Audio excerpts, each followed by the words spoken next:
মৈত্র ঋষিকে জিজ্ঞাসা করলেন, বিদুর মহারাজ, কৃপা করে দেবাদিদেব ভোলানাথ আর দক্ষর মধ্যে যে যজ্ঞ ঝগড়া হয়েছিল, এই ঝগড়াটা যদি কৃপা করে বলেন। বলেন, মহারাজ, যে আকুতি, দেবতী এবং প্রসূতি মনুর যে 3 কন্যা, আকুতির সাথে রুচির বিবাহ হলো, দেবহতীর সাথে মহর্ষি কর্দমের বিবাহ হয়ে কপিল দেব জন্ম নিলেন, আর প্রসূতির সাথে প্রজাপতি দক্ষের বিবাহ হয়েছিল। 16টি কন্যার মধ্যে ছোট কন্যা ছিলেন সাক্ষাৎ সতী দেবী, যার সাথে দেবাদিদেব ভোলানাথের বিবাহ দিয়েছিলেন। দেব যজ্ঞের মধ্যে সকলে আহ্বান হলেন, আর সেই যজ্ঞের মধ্যে দেবাদিদেব ভোলানাথ উপস্থিত ছিলেন। কিন্তু দক্ষ যখন সেখানে উপস্থিত হয়ে দেখলেন যে সকলে উঠে দাঁড়ালেন, আমাকে সম্মান দিলেন, কিন্তু দেবাদিদেব ভোলানাথ আমাকে সম্মান করলেন না। এইবার রেগে গেলেন। হ্যাঁ, হাজার হলে আমি শ্বশুর মশাই, তাই তো? দেখুন, আপনারা যারা জামাই হয়েছেন, যদি শাশুড়ি মশাই, শাশুড়ি আর যা যদি শ্বশুরের প্রণাম না করা যায়, শ্বশুর বাড়িতে গিয়ে মুখটা কালা করে ঘরের ভিতর দরজা দিয়ে বলবেন, কেমন ছেলে রে বাবা, আমাদেরকে একটা প্রণামও করলো না। হ্যাঁ, মা বাবা কোনো শিক্ষাও দেয়নি। তো আজ ভোলানাথের হয়ে গেছে সেই দুর্দশা। এই দক্ষ রাজাকে সম্মান করেনি, তাই দক্ষ রেগে গিয়ে বললেন, আরে শোন, এই দুষ্ট মদখর ভাঙখর, যার কাছে আমার কন্যাকে বিবাহ দিয়ে আমি আমার কন্যার জীবনটাকে নষ্ট করে দিলাম, হ্যাঁ, শ্মশানে পড়ে থাকে, শ্মশানবাসী ভূতদের রাজা, যাকে বিবাহ দিয়ে আমার কন্যার জীবনটাকে নষ্ট করলাম। আরে তোমরা কে কোথায় আছো? ওই ব্রহ্মা হচ্ছে সকল নষ্টের মূল। কেননা ওই ব্রহ্মা ঘটকালি করে আমার কন্যাকে শিবের সাথে বিয়ে দিয়ালেন। আজ আমার মেয়ের কি দুঃখ, তাই চিন্তা করে বললেন, হায় হায় হায় হায়, এই দুঃখ আমি কোথায় রাখবো? তাই আমি প্রতিশ্রুতি দিচ্ছি যে এই যে কন্যার বিয়ে দিয়েছি যে দুষ্ট শিবের সাথে, মর্কট লোচনের সাথে, তোমরা কে কোথায় আছো?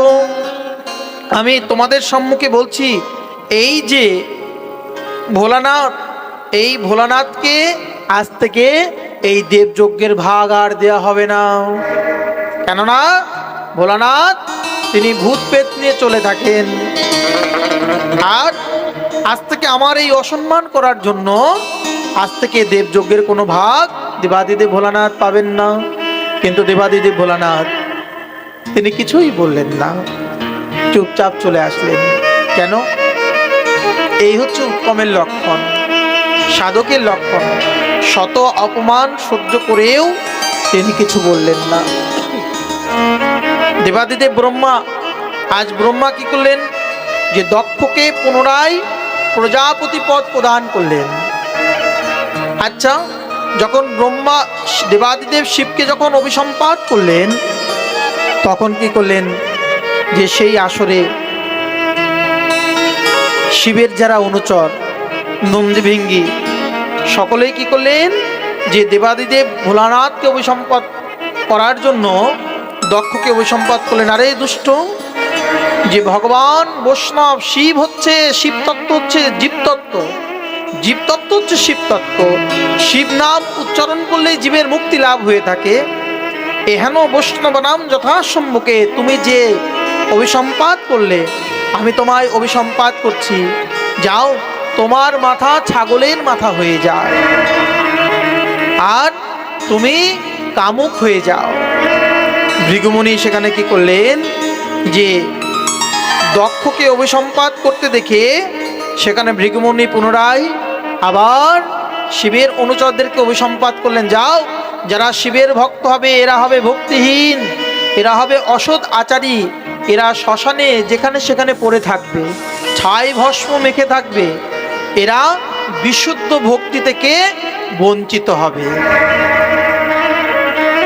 এটা ভৃগুর অভিসম্পাদ।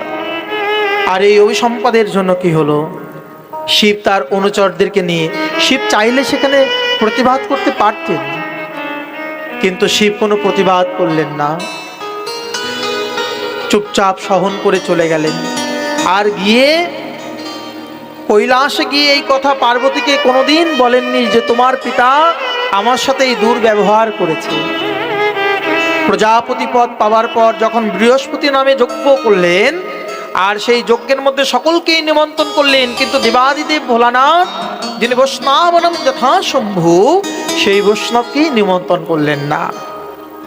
আর নিমন্ত্রণ না করবার জন্য সকলেই যখন কৈলাসের উপর দিয়ে যাচ্ছিলেন, আর কৈলাসের উপর দিয়ে যেতে যেতে পার্বতী জিজ্ঞাসা করলেন, আরে তোমরা কোথায় যাচ্ছ?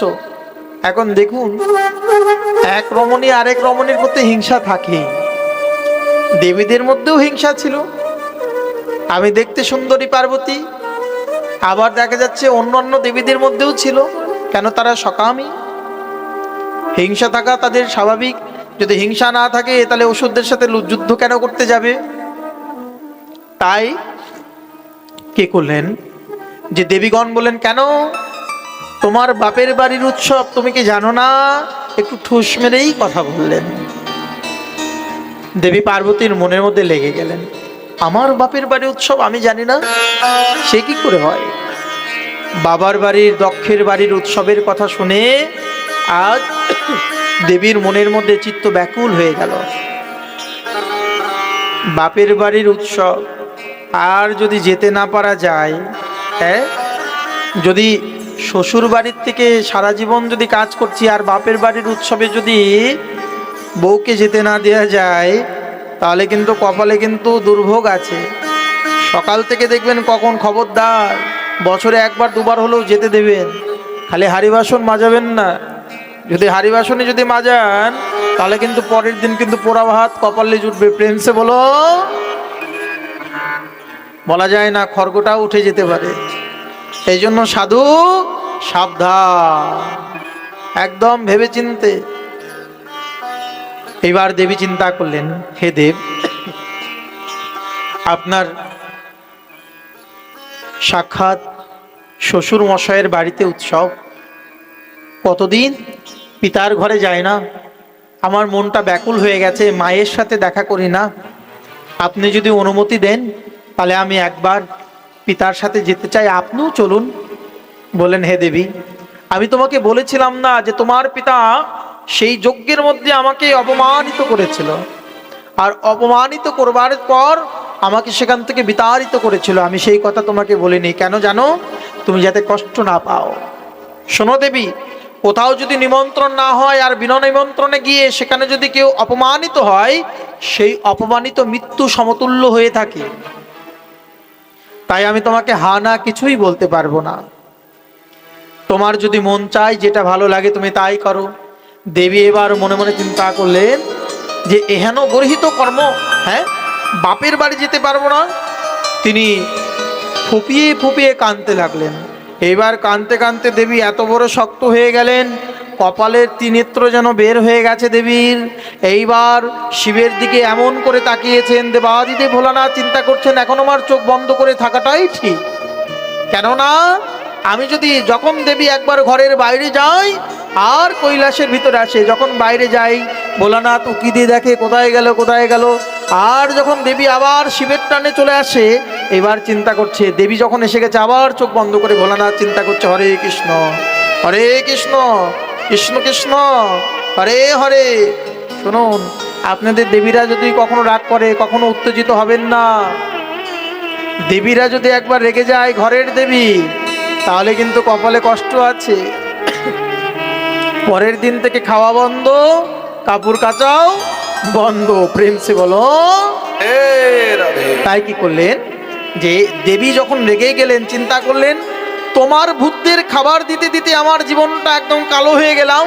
আমি দক্ষ রাজার কন্যা, এত সুন্দরী ছিলাম, ভূতদের রান্না করতে করতে, তোমার পেট পিচাজ ভূতদের রান্না করতে করতে আমি ভূতনি হয়ে গেলাম। হ্যাঁ, একটি বারের জন্য বলেছি বাপের বাড়ি যাব, তাও তুমি না করো। তোমার সাথে আর সংসার করা যাবে না। এই আমি ছুটলুম, এই আমি গেলাম। রেগে বেগে এবার দেবী একাই ছোটাছুটি করলেন। শিবের অনুচরগণ পিছে পিছে যাচ্ছে। গিয়ে দেখলেন যে সেখানে সকলের জন্য আসন দিয়েছেন। দক্ষ রাজা দেখেও যেন কন্যাকে দেখেননি, আর না দেখার ভান করে দেবতাগণ দক্ষের ভয়েতে পার্বতীকে সম্বোধন করলেন না।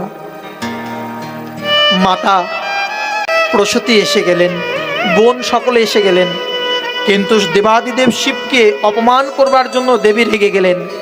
হে পিতা, যে দেবাদিদেব ভোলানাথের নাম উচ্চারণ করলে জীবভুক্ত হয়ে যায়, যে ক্ষণে তুষ্ট হয়ে যায়, আপনার মতন মূর্খ যারা তারা দেবাদিদেবের ভুল ধরে থাকে। এই সংসারের মধ্যে এমন কেউ নেই যে দেবাদিদেব ভোলানাথকে ভালোবাসে না। আর দেবাদিদেব ভোলানাথ আপনি অপরাধ করেছেন, আপনার মধ্যে আর ভোলানাথের মধ্যে পার্থক্য কোথায়? যে আপনি অপরাধ করেছেন কিন্তু দেবাদিদেব ভোলানাথ আপনাকে কিছু বলেননি। কিন্তু আজ আপনি কি করলেন? যে মহতের অপরাধ দৃষ্টি দেখলেন। আপনার যে অপরাধ, আপনার গর্ভে জন্মগ্রহণ করে আমাকে নিজেকে হীন মনে হচ্ছে। আমি কেন যে আপনার ঘরে জন্মগ্রহণ করেছি?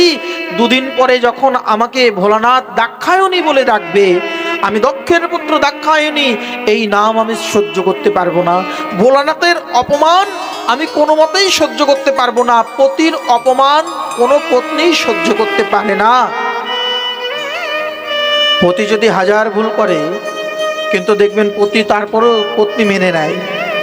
অন্য কেউ যদি পতিকে যদি পেটায় হোক, সে কিন্তু মদ্যখোর হোক আর মাতাল হোক, স্ত্রীর মনের মধ্যে কিন্তু আঘাত লাগবে। তাই কি করলেন? যে দেবাদিদেব ভোলানাথকে চিন্তা করে, হে দেব, তুমি ঠিকই বলেছিলে, তুমি আসতে মানা করেছিলে। তোমার অবাধ্য হয়ে আমি এই দুষ্ট দক্ষের যজ্ঞে এসে তোমার এই অপমান আমি সহ্য করতে পারলাম না। তুমি আমাকে ক্ষমা করে দিও, আমি আর এই মুখ তোমাকে দেখাতে পারবো না। তাই হৃদয়ের মধ্যে বিরহ অনুলে প্রজ্বলিত হয়ে তিনি কি করলেন? তিনি সেখানে তপস্যায় বসে গেলেন, হৃদয়ের মধ্যে অগ্নি প্রজ্বলিত করে সেখানেই প্রাণ ত্যাগ করলেন।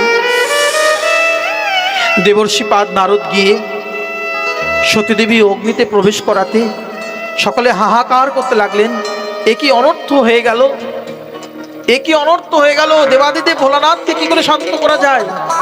দেবর্ষিপাদ নারদ গিয়ে আজ সমস্ত কিছু গিয়ে ভগবান ভোলানাথের কাছে গিয়ে বললেন, হে দেব, আপনি এখানে বসে আছেন, ওই দেখুন দেবী মা আপনার অপরাধ, আপনার অপমান সহ্য করতে না পেরে নিজের দেহে আগুন লেগে দেহকে বদন করে ফেলেছে। ভোলানাথ বললেন, আর সহ্য করা গেল না। ভোলানাথ ক্রোধান্বিত হয়ে তাণ্ডব নৃত্য করতে করতে নিজের জটা থেকে কি করলেন?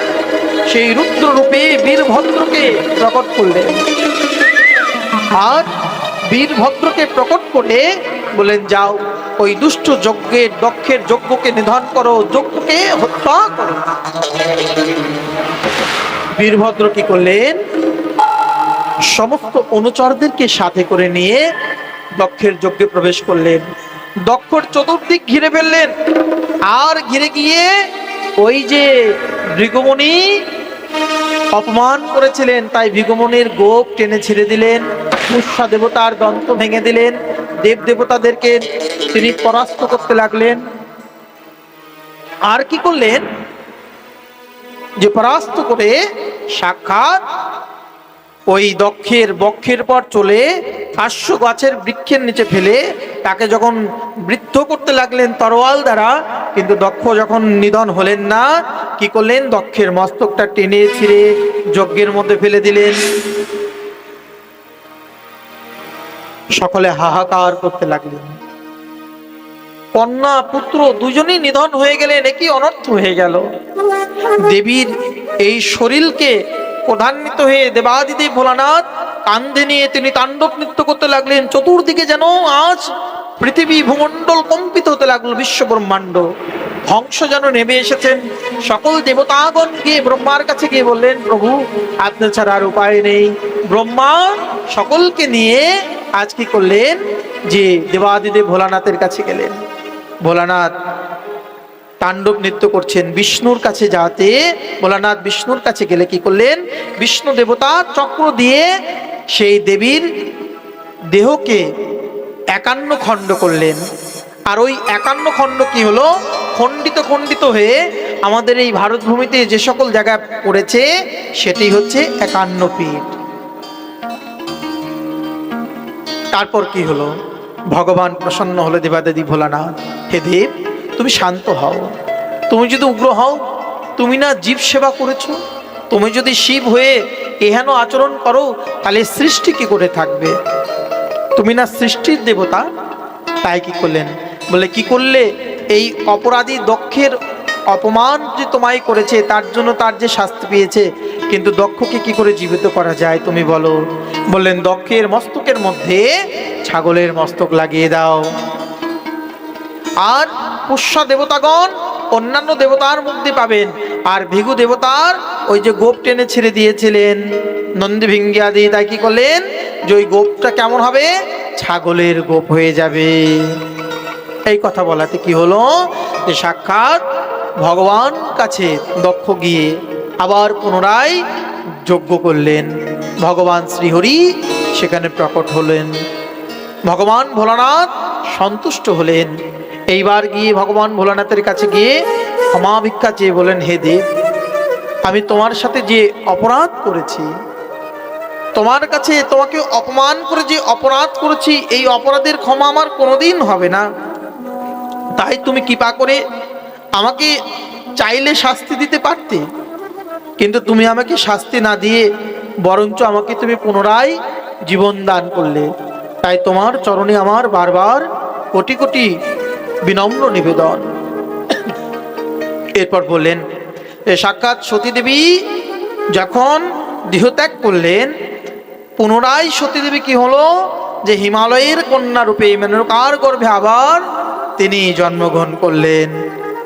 আর হিমালয়ের কন্যা রূপে হৈমবতী রূপে যখন তিনি জন্মগ্রহণ করলেন, এবার ভগবান চিন্তা করলেন আমাকে তো বিবাহ করতে হবে। ঘটকালি করবার জন্য কি করলেন? নারদ মুনি চলে গেলেন। শুনুন, আপনাদের বিয়ে যখন হয়েছিল তখন কত পার্সেন্ট টাকা নিয়েছিল একবার বলুন তো দেখি। এখন যেমন ঘটক মশাই 1 লাখে 5 লাখ, 5,000, 10,000। হ্যাঁ, নারদ মুনি কি করলেন যে দেবাদিদেবের ঘটকালি শুরু করলেন। হৈমবতীর সাথে, হিমালয়ের কন্যার সাথে সাক্ষাৎ বিবাহ দেবেন আজ দেবাদিদেব ভোলানাথের। আজ কি করলেন? দেবাদিদেব ভোলানাথকে যেন সেই রাজবেশে সাজিয়েছেন। আর নন্দী বললেন, কিসের পিঠে যাবেন? নন্দী বললেন, আমি থাকতে প্রভু তুমি অন্যর পিঠে যাবে, কদাপি হতে পারে না, আমি এখনই রূপ ধারণ করছি। নন্দী কি করলেন? বিশাল ষাঁড়ের রূপ ধারণ করলেন। ভগবান তার উপরে সেই বাঘের ছাল বিছিয়ে দিলেন। আর ভগবান সেখানে বসে এবার ভূতেরা সকলেই ভূতের কীর্তন করতে করতে যাচ্ছে। ভূতের কীর্তন কি কখনো শুনেছেন? হ্যাঁ, কে কে ভূতের কীর্তন শুনেছেন আর ভূতের হাতে মার খেয়েছেন বলেন দেখি। আজ এইবার কি করছে যে সেই বিয়েতে গিয়ে এইবার যত ঋষিগণ আছেন, এখন ভূত কি করছেন? যত ভূত পেত আছেন ঋষিগণের পিছনে কাঠি দেওয়া শুরু করলেন, ঋষিদের দাড়ি ধরে টানা শুরু করছেন। নারদ মুনি চিন্তা করলেন, এই ভূত পেতের পালের মধ্যে যদি থাকি তাহলে আমার কপালে কষ্ট আছে। এইবার কি করলেন? পরম যত্নে সাক্ষাৎ ভগবান দেবাদিদেব ভোলানাথ সেই আবার দেবী পার্বতীর সাথে তার পুনর্বিবাহ শুরু হলো। আজ দেবী পার্বতী আবার যেন পুনরায় জন্মগ্রহণ করে ভোলানাথের সাথে বিবাহ